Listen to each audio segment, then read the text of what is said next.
Assalamualaikum warahmatullahi wabarakatuh. Madayaw, umayong adlaw kaninyong tanan. Maganda araw sa inyong lahat. The Office of the Vice President is deeply concerned about the welfare of Filipinos working and living in the Middle East as hostilities continue to escalate. As a nation, we should come together in prayer for the safety of our kababayans, even as we hope for the expeditious and peaceful end to the conflict.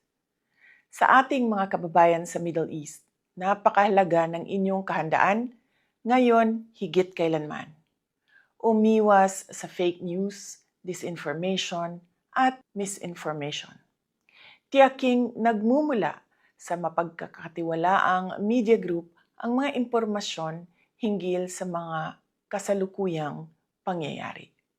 Pakinggan ang payo ng mga otoridad para sa maayos na evacuation at iba pang mga importanteng hakbang para sa inyong kaligtasan. Higit sa lahat, manatili tayong mahinahon at matatag. Dala-dala ang ating pananampalataya sa Diyos at pag-asa para sa kapayapaan.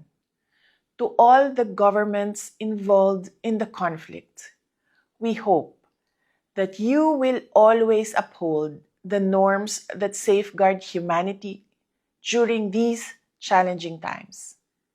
Sabay-sabay nating pangalagaan ang buhay at kinabukasan ng bawat Pilipino.